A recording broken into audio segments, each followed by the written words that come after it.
చేయించుకున్నాడు. కాదు కాదు, లోపల అర్థం ఏంటి? నన్ను ఈ స్థితిలోకి వచ్చేటట్టుగా తండ్రి లేని వాడిని తండ్రిలా పెంచి పోషించిన మహానుభావుడు నా అన్న. అటువంటి వాడు ధర్మరాజు. కానీ అరణ్యవాసం అజ్ఞాతవాసంలో ఉన్నాడు. మళ్ళీ ఏనాటికి నేను ధర్మజుణ్ణి కలుస్తాను, కాబట్టి ప్రభు నాకు నీ అశ్వములను కాపాడేటటువంటి శిక్షకుడుగా ఉండేటటువంటి అదృష్టాన్ని కల్పించు అన్నాడు. సరే, నువ్వు ఏ పదవి కోరుతున్నావో దాన్ని నీకు ఇస్తాను. అలాగని కేవలం నేను గుర్రములనే రక్షిస్తాననుకుంటున్నావేమో. యుద్ధం వచ్చిందో, నీకు ఎవరితోనైనా ఇబ్బంది వచ్చిందో, ఆనాడు యుద్ధంలో నా కౌశలం ఏమిటో చూపిస్తాను. ప్రభుత్వాన్ని, నీ రాచరికాన్ని కాపాడతాను. అప్పటి వరకు గుర్రాల్ని కాపాడుతుంటానన్నాడు. సరే, నీకు ఏది సంతోషం అనిపిస్తే ఆ పనే చెయ్యన్నాడు. నలుగురు వెళ్ళిపోయారు. ఇక తమ్ముడు పెద్ద కష్టమండి, నలుగురు వెళ్ళిపోయిన తర్వాత. కాబట్టి సహదేవుడు కూడా వెళ్ళిపోతాడు. కానీ సైరంధ్రీదేవి ఆవిడ వెళ్ళడం ఉంది. ద్రౌపదీదేవి వెళ్ళడం అంటే వీళ్ళు వెళ్ళినట్టు విరాట్ రాజు గారి దగ్గరికి వచ్చి అడగడం కాదు. 5గురు వెళ్ళడం ఒకెత్తు, ఆవిడ వెళ్ళడం ఒకెత్తు. అసలు వెడుతూనే వీళ్ళందరూ తమ తేజస్సుల చేత గౌరవింపబడ్డారు, ఆవిడ అందం చేత అవమానింపబడింది. ఆ ఘట్టం ఏమిటో, ఎంత హృదయంగా తిక్కనగారు తీసుకొచ్చారో, ఆవిడ పాతివ్రత్యం ఏమిటో రేపు సహదేవుడితో మొదలుపెట్టి ఆ సైరింధ్రిగా తల్లి ద్రౌపదీదేవి వెళ్ళినటువంటి ఘట్టాన్ని ఆవిష్కరించే ప్రయత్నం చేస్తాను. నిన్నటి రోజు ఉపన్యాసం పూర్తి చేసే సమయానికి పాండవులలో ధర్మరాజు, భీమసేనుడు, అర్జునుడు, నకులుడు నలుగురు కూడా విరాటరాజు గారి యొక్క కొలువు కూటమునందు తమకు తగినటువంటి పదవులను అధిష్ఠించడానికి అవకాశాన్ని పొంది ఉన్నారు. ఇవాళ సహదేవుడితో మనం కార్యక్రమాన్ని ప్రారంభం చేస్తాం. సహదేవుడు పాండవులలో చిట్ట చివరివాడు, మాద్రీసుతుడు. ఆయన విరాట్రాజు గారి యొక్క సభాప్రవేశం చేస్తున్నాడు. ఇప్పటి వరకు ఒక్కొక్కరు సభాప్రవేశం చేసేటప్పుడు ఉండేటటువంటి పరిస్థితిని గురించి మీకు నేను ప్రతి ఘట్టంలోనూ వివరించి ఉన్నాను. సహదేవుడు ప్రవేశిస్తున్నటువంటి సమయంలో ఆయన వంక అందరూ ఆశ్చర్యంగా చూడడం ఒక కారణం. ఎందుచేత అంటే ఆయన తేజస్సు తప్ప మరొకటి కారణం కాదు. ఆయన చంద్రుడి యొక్క కాంతి ఎంత సౌమ్యంగా, ఎంత ఆహ్లాదకరంగా ఉంటుందో అంత చక్కటి స్వరూపం ఉన్నవాడు. కేవలం చంద్రుడిలా శాంత స్వభావం ఒక్కటే కలిగినవాడు కాదు, అగ్నిహోత్రుని వంటి తేజస్సు కూడా ఉన్నవాడు. 2 పరస్పర విరుద్ధమైనటువంటి కాంతులు ఏకకాలమనందు ఒకరి యందు భాషిస్తుండగా ఆయన సభలోకి నడిచి వస్తున్నటువంటి సన్నివేశాన్ని చూసినటువంటి సభలో ఉన్న పౌరులు ఆశ్చర్యచకితులై చూస్తున్నారు. అందరూ ఆయన్ని చూస్తుంటే ఇప్పుడు ఆయన సిగ్గుపడ్డాడు అన్నారు. ఇది ఇప్పటి వరకు ఎవరి విషయంలోనూ అనలేదు, కానీ ఆయన విషయంలో సిగ్గుపడ్డాడు అన్నారు. ఎందుకు సహదేవుడు సిగ్గుపడ్డాం అంటే భయముతో కూడిన సిగ్గు కలిగింది. భయం ఎందుకు కలగాలి అంటే ఒక్కటే కారణం, పాండవులలో నేను చిన్నవాణ్ణి, నాకన్నా పెద్దవాళ్ళు, నాకన్నా బలవంతులు, నాకన్నా మహాపురుషులైనటువంటి వాళ్ళు ఈ సంవత్సరం అజ్ఞాతవాసం జాగ్రత్తగా గడిచిపోవడానికి వీలుగా ఎటువంటి పథక రచన చేసి ఉన్నామో ఆ పథక రచనకి అనుగుణంగా విరాట్రాజు గారి కొలువులో స్థానములను సంపాదించుకుని ఉన్నారు మిగిలిన నలుగురు. మిగిలిన వాళ్ళని నేను ఒక్కడని. ఇప్పుడు నేను కాని కొలువు సంపాదించుకోలేకపోతే తమ్ముడు ఎటుపోతే మనకే అని ఊరుకునేవాళ్ళు కారు పైనున్న అన్నలు. ఇప్పుడు వాళ్ళ యొక్క అజ్ఞాతవాసానికి భంగపాటు వస్తుంది, చాలా ఇబ్బంది వస్తుంది. కాబట్టి తను ఎలాగైనా ఇప్పుడు ఆ కొలువు సాధించుకోవడంలో కృతకృత్యుడు కావాలి. ఇది లోపల ఉన్న భయం.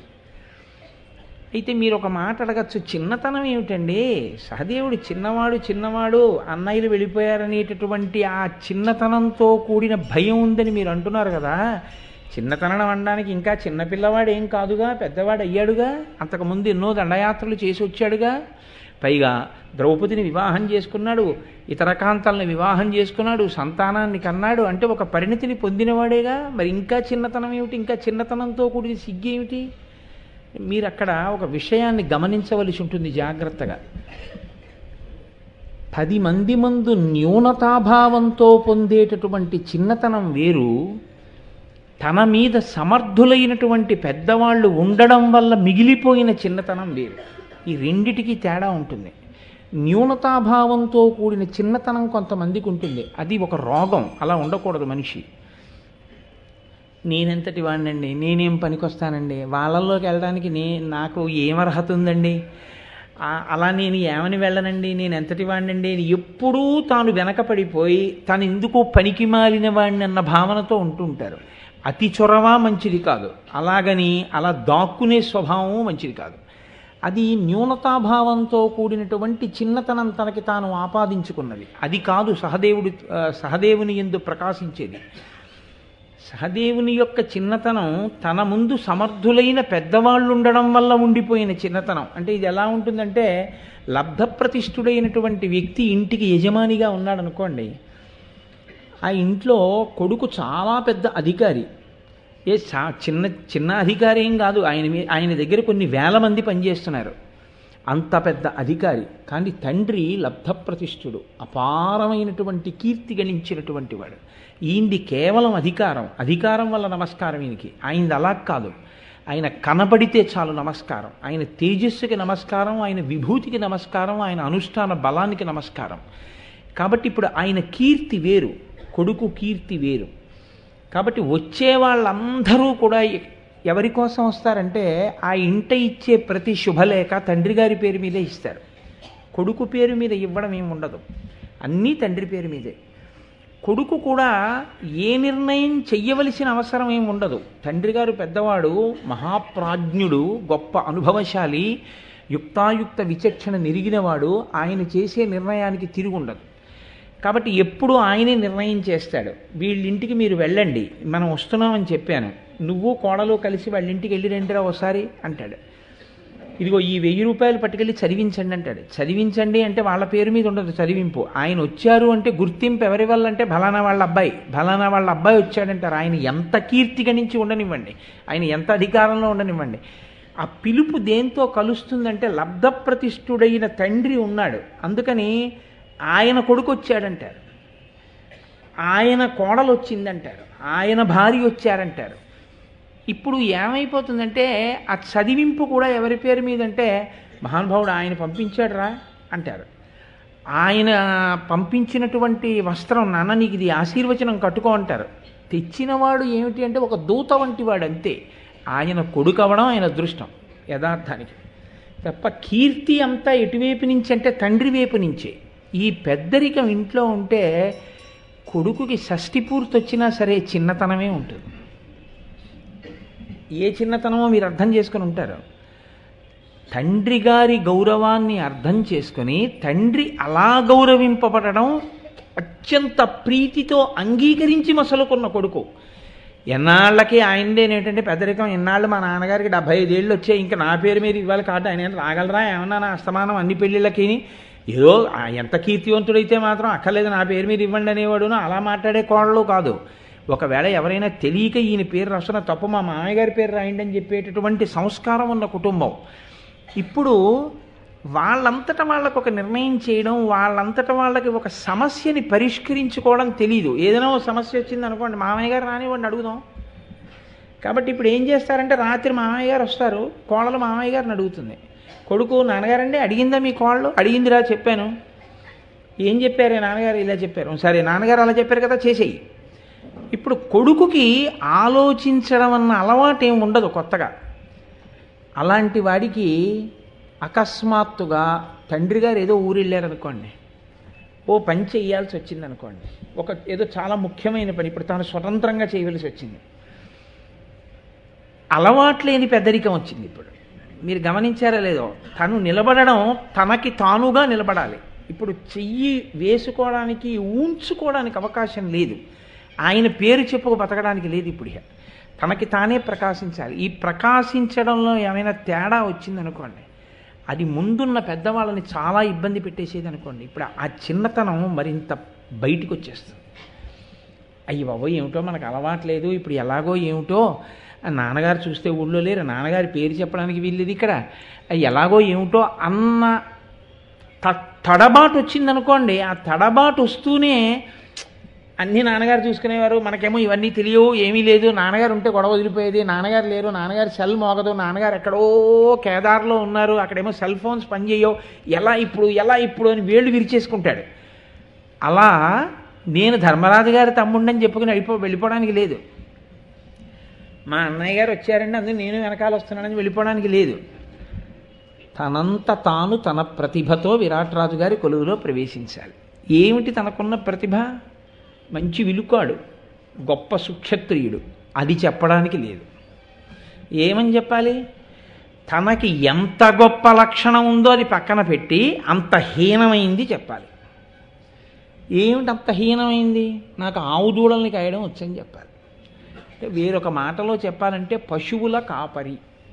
పశువుల కాపరి అనేటటువంటి దానికి బుద్ధి వైభవము ఎంత మాత్రమో అవసరము లేనివాడు. అలాగని నా ఉద్దేశ్యంలో అసలు దానికి ఏమీ తెలియనక్కర్లేదండి అని నేను ప్రతిపాదించక్కర్లేదు. కొన్ని తెలిసి ఉండొచ్చు కూడా పశువుల విషయంలో. ఇది సహదేవుడు పొందినటువంటి చిన్నతనం. ఇది సహదేవుడి యొక్క భయం. ఈ భయం, ఈ తొట్టుబాటు, ఇంతమంది నన్ను చూస్తున్నారు, ఇంతమంది నన్ను చూసేటప్పుడు చూస్తున్నవాడు ఎవరున్నాడు ఎదురుగుండా? భీముడు వంటశాలలో గడిపాడు, అర్జునుడు అంతఃపురంలో గడిపాడు, నగులుడు గుర్రాలశాలలో గడిపాడు. పక్కన కూర్చుని చూస్తున్నవాడు ధర్మరాజు గారు ఉన్నాడు. ఇప్పుడు ఆ అన్నగారంటేనే వీళ్ళందరికీ భయము, భక్తి, గౌరవం. ఆయన గౌరవం నిలబడాలి. ఆయన ఆ తమ్ముడు నేను చెప్పినట్టు నడుచుకుని చక్కగా కొలువులోకి చేరగలిగాడు అని అనిపించుకోవాలి. దానికి తోడు పక్కన రాజు ఉన్నాడు, ఆయన్ని మెప్పించాలి. అందరూ తన తేజస్సును చూసి అనుమానపడుతున్నారు. అంతమంది చూసే కొద్దీ తను సాధించవలసిన విషయంలో తడబాటు వస్తుంటుంది కదా. పైగా సహదేవుడికి ఈ ప్రత్యేకమైన సన్నివేశంలో వచ్చిన అగ్ని పరీక్ష ఏమిటో తెలుసా అండి? పరీక్షలన్నీ ధర్మరాజు ఎదుర్కొంటాడు, పరీక్షలన్నీ భీముడు ఎదుర్కొంటాడు, పరీక్షలన్నీ అర్జునుడు ఎదుర్కొంటాడు, కాకపోతే నకులుడు ఎదుర్కొంటాడు. అసలు సహదేవుడు అనేటటువంటి వాడు 10th బ్యాట్స్మెన్. ఆయన స్కోర్ చేస్తాడని పెద్ద ఊహ చేయవలసిన అవసరం ఏముంటుంది? ఏదో వచ్చేస్తాడు వెళ్ళిపోతాడు. 10th బ్యాట్స్మెన్ వచ్చేసాడు, ఇంకొక 90 రన్స్ చేయాలంటే మనం టీవీ కట్టేసి వెళ్ళిపోతాం తప్ప ఏదో అద్భుతం జరిగిపోతుందని ఊహించాం మనం. అలాంటి వాడు సహదేవుడు. అంటే నేను తక్కువ వాడని కూడా చెప్పట్లేదు, ఆయన గొప్ప విలుకాడు, సమర్థత కలిగిన వాడు. కానీ పూర్వం ఎప్పుడు తనంత తానుగా ఒక సమస్యని ఎదుర్కోనటువంటి వాడు. ఇటువంటి వాడు ఇప్పుడు ఏమైందంటే తన ముందు నలుగురు ముందు వెళ్ళారు, ఆ నలుగురిని చాలా ఆశ్చర్యంగా చూశారు. అది ఒకే రోజు ఒకళ్ళ తర్వాత ఒకళ్ళు వెళ్ళిపోయారు. ఇప్పుడు మొదటివాడు వెళ్ళినప్పుడు ఎలా ఉంటుందంటే పర్వాలేదు, ధర్మరాజు గారిని చూసినప్పుడు అబ్బా అంత తేజోవంతుడండి అన్నారు, అయిపోయింది. భీముడు వచ్చినప్పుడు అబ్బా ఎంత రౌద్ర తేజస్సు అన్నారు, అయిపోయింది. అర్జునుడు వచ్చినప్పుడు ఇదేమిటి ఇలా ఉన్నాడన్నారు, అయిపోయింది. నకులుడు వచ్చినప్పుడు ఈ అందం ఏమిటన్నారు, అయిపోయింది. ఇలా అస్తమానం ఒకటి తర్వాత ఒకటి ఇంత తేజోవంతుడు వచ్చేస్తుంటే ఏమిటంటే వరుసగా ఇలా వచ్చేస్తున్నారన్న అనుమానం బాగా పెరుగుతుంది 5వ వాడి దగ్గరికి వచ్చేప్పటికి. కాబట్టి ఇప్పుడు చిన్నవాడై పెద్ద సమస్యను ఎదుర్కొన్నాడు. ఎందుకని పెద్దవాళ్ళందరూ ముందు వెళ్ళిపోయారు. ఆ వెళ్ళిన వాళ్ళు మా అన్నయ్య గారేనండి అని చెప్పేసి గలిగితే గొడవే లేదు, గడప దాటేస్తాడు. కానీ చెప్పడానికి లేదు. పెద్ద ఆయన ఎదురుగుండా కూర్చున్నాడు. ఇంతకుముందు ఎప్పుడు ఆయన అలా సమస్య పెట్టింది లేదు. ఇప్పుడు మీ అంతటా మీరు కృతకృత్యులు అవండి అని చెప్పి ఆయన కూర్చున్నాడు. ధర్మరాజు గారు వెళ్ళిపోయి ఇప్పుడు ధర్మరాజు రాజు ఇద్దరూ సంతోషించేటట్టుగా తాను కొలువులోకి వెళ్ళాలి. భయం ఉంటుందా ఉండదా? ఉంటుంది. మీరు ఒక పాత్రని అర్థం చేసుకునేటప్పుడు చాలా జాగ్రత్తగా ఆయన ఏదో భయపడ్డాడో అన్న మాటని అలాగే చదివేసుకుని పుస్తకం మూసేయకూడదు. తిక్కన గారి కవిత్వంలో ఉండే గొప్పతనం ఏమిటంటే నాటకీయత. నాటకీయత అంటే ఏది వాక్య నిర్మాణం చేత ఒక వాక్యాన్ని రాసి చూపిస్తే అర్థమవుతుందో దాన్ని బాగా మనసులో చూడగలిగినటువంటి వాడికి పాత్ర మనసులో పడుతున్నటువంటి దిగులు వలన వ్యక్తమైనటువంటి భావనతో కూడిన పాత్రని మీ కళ్ళ ఎదుట అసలు మీరు ఇలా పుస్తకం తీయగానే రంగస్థలం మీద అవనిక పైకెత్తి నాటకం ప్రారంభమైనట్టుగా ఒక నాటకీయ చిత్రణ చేస్తాడు ఆయన. ఆయన కవిత్వానికి ఉన్న గొప్పతనం అది. కాబట్టి ఇప్పుడు కేవలం సహదేవుణ్ణి ప్రవేశపెట్టట్లేదు విరాట్రాజు గారి కొలువులోకి. ఎంత గొప్ప పరీక్షను ఎదుర్కొంటున్న సహదేవుడు వస్తున్నాడో మీరు గమనించాలి. వస్తున్నవాడు ఎక్కువగా నోరు విప్పి చెప్పవలసిన అవసరం లేని రీతిలో వచ్చాడు. ఎలా? ఒకవైపు దూడలని పట్టుకుని దూడల్ని కట్టేటటువంటి పలుపులన్నీ వేసుకున్నాడు. ఓ పెక్క పెద్ద పెద్ద పశువులన్నింటినీ కట్టేటటువంటి పలుపులు వేసుకున్నాడు. దూడల్ని కట్టేటటువంటి పలుపును ఆవుని కట్టే పలుపు ఒకలా ఉండవు, అది లావుగా ఉంటుంది, ఇది చాలా సన్నగా ఉంటుంది. దాని మెడకి వెయ్యాలి, ముక్కుకు తాడెయ్యాలి, ముందు 2 కాళ్ళకి బంధనం వేసి నించోబెట్టాలి అవసరమైతే. దూడకి ఓ కాలుకి తాడు కడితే చాలు, అలా బడి ఉంటుంది. ఎందుకంటే దానికి ఇంకా పెద్దగా అటు ఇటు వెళ్ళిపోవడం కొంచెం భయంతో కూడుకుని ఉంటుంది. అందుకని ముక్కుతాడు అవి వేయవలసిన అవసరం ఉండదు. ఆవు మీద పడితే భయం, దూడ చెంగున గంతులేస్తే సంతోషం కదండి. దూడలు చెంగున ఆడితేనే మనకి సంతోషంగా ఉంటుంది. కాబట్టి ఇప్పుడు దూడల్ని పట్టుకునే పలుపులు ఒక పక్కన వేసుకున్నాడు, ఆవుల్ని ఎద్దుల్ని కట్టే పలుపులు ఒక పక్కన వేసుకున్నాడు. ఒక పెద్ద తాడు కూడా ఒకటి చుట్టి మొలకు కట్టుకున్నాడు. అంటే ఈ తాడెందుకు అంటే, ఈ ఆవులతోటి దూడలతోటి పనిచేసేటటువంటి వాళ్ళకు ఉండే లక్షణం ఏమిటంటే, అవసరమైతే ఇన్ని పలుపులు కావాలి అని ఉండదు, అన్ని ఆవుల్ని కలిపి ఒక త్రాట కట్టగలిగిన లక్షణం ఉంటుంది. మీరు చూడండి, ఈ పెద్ద పెద్ద కాలేజీల ముందు సైకిల్ పార్కింగ్ ఉంటుంది. ఇంత సైకిల్ పార్కింగ్ ఉన్నప్పుడు ప్రతి సైకిల్కి తాళం వేశారా అని చూడరు. ఓ పెద్ద ప్లాస్టిక్ తాడు ఒకటి పట్టుకొచ్చి అన్ని సైకిళ్ళ చక్రాల్లోంచి ఎక్కించేసి ముడేసుకుని ముడి దగ్గర ఆయన కూర్చుంటాడు. ఇప్పుడు ఏ సైకిల్ కూడా పెరిగినా రాది, ఆ తాడు ఆ ముడి అక్కడ ఉంటుంది. సైకిళ్ళు కదిలి ముడి కదిలితే ఆయన గబుక్కుని వస్తాడు కర్రట్టుకుని, ఎవరు లాగుతున్నాడు సైకిల్ అని. అలా ఒక్క త్రాటితో అవసరమైతే అన్నింటి కాళ్ళకి వేసి ఆ చివర కట్టి ఇవన్నీ మేత మేసేటట్టు చూసుకోగలగాలి. అందులో ఒక పెద్ద తాడు ఒకటి పెట్టుకుని ఒక పాగా ఒకటి చుట్టుకుని అచ్చు పశువుల కాపరిలాగే వచ్చాడు. పశువుల కాపరిలా రావడం తేలిక, పశువుల కాపరిలా మాట్లాడడం కష్టం. ఎందుకో తెలుసా అండి? నోరు విప్పితే ఏది మాట్లాడాలో తెలుసా? పశువుల కాపరి భాషే మాట్లాడాలి. ఎందుకంటే నేను నిన్నే ఒక ప్రత్యేకమైన అవసరం నిమిత్తం నేను ఒక ఆవు దగ్గరికి వెళ్ళవలసి వచ్చింది. ఆవు దగ్గరికి అంటే ఒక ఆవు కొరకు వెళ్ళవలసి వచ్చింది. ఆయన్ని ఏమండి ఇది పొదుగు ముట్టుకుంటే తంతోందే ఆవు అంటే, ఆయన చమత్కారమైన మాట ఒకటి అన్నాడు. అంటే ఆ లక్షణం, ఆ నైపుణ్యం ఉన్నవాళ్ళు అలా మాట్లాడతారు. దానికి కితకితలు ఉన్నాయండి ఇంకా అన్నాడు. అంటే కితకితలు ఉండడం ఏమిటి అంటే, ఆయన అన్నాడు చాలా చమత్కారమైన మాట అన్నాడు. ఇది తొలిచూలు, ఇది 8 నెలల ఆవు, ఇది చూలుతో ఉంది, ఇంకా ఈనలేదు. దీని చనుకట్టు ఎవరు ముట్టుకున్నారు ఇంతకుముందు? ఎవరు ముట్టుకోలేదు. అవసరం ఎందుకుంటుంది? ఒకసారి ఆవు ఈనితే దాని దూడ మొట్టమొదటిసారి వెళ్ళి దాని యొక్క ఆ పితుకుల్ని చప్పరిస్తుంది తప్ప ఇప్పటి వరకు దాని శిరము తాకినవాడు లేరు, దాని చనుకట్టు ముట్టుకోలేదు. కాబట్టి ఇప్పుడు చూడుతో ఉంది అని దాని యొక్క లక్షణం తెలుసుకోవడానికి చనుకట్టు ముట్టుకుంటే తంతుంది, ఎందుకంటే కితకితలు ఉన్నాయన్నాడు. చెప్పేటప్పుడు వాళ్ళ మాట ఒకలా ఉంటుంది. నేను ఇప్పుడు మాడిన మాటలన్నీ ఒక గొల్లవాడు మాట్లాడేవి. ఏం నాయుడు గారు ఎక్కడున్నారు సభలో?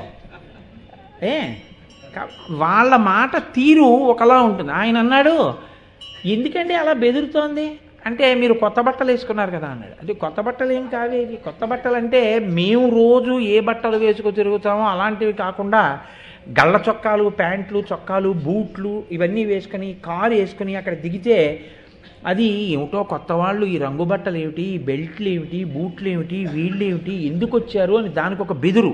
అంటే కొత్త బట్టలు చూసి బెదిరిందన్నాడు. గొల్లవాడిగా ఉండడం కాదు, గొల్లవాడిగా వేషం కట్టడం తేలిక. మిగిలిన గొల్లవాళ్ళు చూస్తూ ఉండగా అవసరమైతే ఇతనికి ఏ పాటి తెలిసాయా అని అడిగాడు అనుకోండి, ఓ గొల్లవాడు వచ్చి అడిగితే అతనికి తగినట్టు మాట్లాడాలి, గొల్ల భాష రావాలి. ఇందులో కృతకృత్యం గొప్ప. అంతకుముందు ఎక్కడైనా షార్ట్ టర్మ్ కోర్స్ నేర్చుకున్నాడు ఏంటి సహదేవుడు? ఏమీ లేదు. కానీ ఆ పరిస్థితిలో నెగ్గడానికి కావలసిన రీతిలో మాట్లాడాలి. పెద్ద ప్రతిబంధకం ఎక్కడొస్తుందంటే, చూడ్డానికి అలాగే ఉంటే గొడవ లేదు, ఇచ్చేస్తారు ఆ పదవి. అలా ఉండడు, పెద్ద తేజస్సుతో ఉంటాడు. నేను ఆయన అన్నాడు వస్తూనే, మహానుభావ నేను ఆవుల్ని బాగా కాస్తాను, నేను పూర్వం ధర్మరాజు గారి యొక్క గోసంపదనంతటినీ కూడా రక్ష చేస్తూ ఉండేవాడిని. ఆయన ఇప్పుడు అరణ్యవాసానికి వెళ్ళిపోయి అజ్ఞాతవాసానికి వెళ్ళిపోయారు. అందుకని నేను కూడా కొలువు వదిలి ఇలా బయటికి వచ్చేసాను. నాకు ఆవుల యొక్క స్థితిగతులన్నీ తెలుసు. ఒక ఆవుని చూడగానే దాని వయసు చెప్పగలను, అది ఎన్ని పాలిస్తుందో చెప్పగలను, అది ఏ రోగంతో బాధపడుతోందో చెప్పగలను. అన్నిటిని మించి ఉంగిడి, తిక్క, అదురు అని 3 రకాల రోగాలు ఉంటాయిట ఆవులకి. ఆ ఉంగిడి, తిక్క, అదురు అనేటటువంటి 3 రోగాలు ఆవులకి వస్తున్నాయా వస్తాయా అన్నది పసిగట్టగలను, దానికి తగిన వైద్యం చేయగలను. ఏ ఆవు ఏ ఆహారం పెడితే ఆరోగ్యాన్ని పెంచుకుని ఎక్కువ పాలిస్తుందో నేను అలా ఏర్పాటు చేయగలను. విశేషించి నాకు కలిగిన ప్రజ్ఞ ఒకటి ఉంది అని చెప్పాడు. ఏమిటా ప్రజ్ఞ అంటే మీరు దాన్ని అక్కడి వరకే ఒక గోపాలకుడికి ఉండవలసినటువంటి గొప్ప లక్షణంగా మీరు చూడాలి. ఈ ఆబోతు వలన ఈ ఆవు చూలు కట్టి దూడని కంటుంది అని నిర్ణయం చేసేటప్పుడు ఒక్కొక్కసారి ఆబోతుని సక్రమంగా నిర్ణయం చేయకపోతే జాతికి సంబంధించినటువంటి దూడలు మళ్ళీ పుట్టడం కష్టం అవుతుంది. కాబట్టి దానికి తగినటువంటి జాతి ఆబోతుని చూడగలగాలి. కేవలం ఆవుల్ని చూస్తే సరిపోదు. నాకు ఎంత తెలుసంటే నేను ఒక ఆబోతుని చూసి ఈ ఆబోతు వలన ఈ జాతి ఆవులు పుడతాయి అని కానీ నేను చెప్తే ఆ ఆబోతు వలన దాని సంపర్కము వలన ఆవు దూడల్ని కండం కాదు, దాని మూత్రం వాసన తగిలినా దాని మీద గాలి ఆవు మీదకి వచ్చిన ఆవు చూలు నిలబడుతుంది. అలా చెప్పగలను అన్నాడు. ఇది ఆవుల విషయంలో తనకి ఉన్న పరిజ్ఞానంలో పతాక స్థాయి మాట. ఇది కేవలం నేను ఆవుల్ని పెంచుతాను, ఏదో కుడితి పెడతాను, ఆకుకూరలు పెడతాను, అది పెడతానంటే నా పరిజ్ఞానంలాగే ఉంటుంది. అలా కాదు. గంగడోలుని వినిచో ఆవు చాలా సంతోషించును ఇలాంటి మాటలు చెప్తే వాడికి కేవలం ప్రాథమిక విషయాలు మాత్రమే తెలుసాయి. అది కూడా తెలియకపోతే వాడి కర్మ. కానీ అంత దూరం మాట్లాడగలిగితే ఖచ్చితంగా గోపాలుడిగా ప్రజ్ఞ ఉంది అని. ఇప్పుడు విరాట్ రాజు గారు అన్నారు, అన్నీ విని చాలా బాగుంది, నువ్వు చెప్పిన మాట నిజమే, నిన్ను నా గోసంపద రక్షించడానికి తీసుకోవలసిందే. కానీ ఎక్కడి మాట గొల్లతనమించుక ఏనియులేదు నీ దశన్ చక్కని మేను నీ గరువ చందము కాంతియు చూడవచ్చినన్ నిక్కువ మీవు సూర్య శశి నిర్మల వంశజులైన రాజులందొక్క మహానుభావు తనయుండవు కావలయున్ నరోత్తమ. ఈ విరాట్ రాజు గారు లెక్క కడితే అండి ఆ విరాట పర్వంలో 2 4 అంతే. అంత ఖచ్చితంగా లెక్క కట్టేశాడు పాండవుల్ని. కానీ ఎక్కడ దాటలేకపోయాడంటే 5గురు వరుసగా వచ్చినా ఏదో తేడా ఉందని మాత్రం కనిపెట్టలేకపోయాడు. అక్కడే నేను చెప్పాను మీకు, ఈశ్వరానుగ్రహం పాండవులకు ఉన్నది అని. కాబట్టి ఇప్పుడు ఆయన అన్నాడు, ఎక్కడి మాట ఇది మాట ఏమిటి నీది అలా ఉంది గొల్లవాళ్ళలాగా, గొల్లతనం మించుక ఏమియు లేదు నీ దశన్. పరిశీలనగా చూస్తే తాళ్ళు తగిలించుకున్నావు, తప్పెట్లు తగిలించుకున్నావు, ఆ ఆవులకి దూడలకి కట్టేటటువంటి ఆ పలుపులు తగిలించుకున్నావు, కానీ నీలో గొల్లతనం లేదు. నిన్ను చూస్తే ఏమనిపిస్తోందో తెలుసా, నువ్వు ఖచ్చితంగా సూర్యచంద్ర వంశములలో ఏదో ఒక వంశమునకు చెందినటువంటి ప్రసిద్ధుడైన ఒక రాజు యొక్క కుమారుడివి. ఎంత ఖచ్చితంగా చెప్పాడండి. నువ్వు రాజకుమారుడివి, కానీ నువ్వు గొల్లవాడిలా కనపడుతున్నావు. కాబట్టి నీకు ఇవ్వను గోశాలకి సంబంధించిన పదవి. నువ్వు నీ స్థాయికి తగిన పదవిని స్వీకరించు. నా యొక్క సంపదని రక్షణ చెయ్యి, నా రాజ్యాన్ని రక్షణ చెయ్యి. నువ్వు ఆ పదవిలో ఉండు తప్ప నువ్వు ఈ గోసంపదకి సంబంధించిన పదవి నాకు వద్దన్నాడు. అంటే ఆయన అన్నాడు, మహారాజా దేహంలో ఏదో ఓ కాంతో ఓ మెరుపో ఉన్నంత మాత్రం చేత అటువంటి పనులు చేయగలిగిన వాడినా నేను అర్భకుణ్ణి. నాకేమొచ్చు ఆవుల్ని దూడల్ని తోలడం, ఆవుల్ని దూడల్ని రక్షించడం తప్ప అంతకన్నా నాకు ఏ పరిజ్ఞానం లేదు. అటువంటి నా యందు నువ్వు విశేషమైన వాత్సల్యం చూపించి పెద్ద పెద్ద పదవులు తీసుకొచ్చి కట్టబెట్టినా నేను వాటిని నిలబెట్టుకోగలిగిన వాడను కాను. నేను అడిగిన పదవి, నాకు తగిన పదవి, ఆవుల్ని దూడల్ని కాపాడగలిగిన పదవిని నాకు ఇయ్యి చాలు. అంటే ఆయన అన్నాడు, అనుటయునెట్టకేలకు ధరాదిపుడట్టుల కాకయంచు ఆతని వదనంబు సూచి ఉచితంబగునేమి ప్రియంబయేని ఎట్లును గురుకార్య వర్తనముల్ రుచియింపకయుండునేని గోధనములకెల్ల రక్షణము తత్పరతం తగచేయు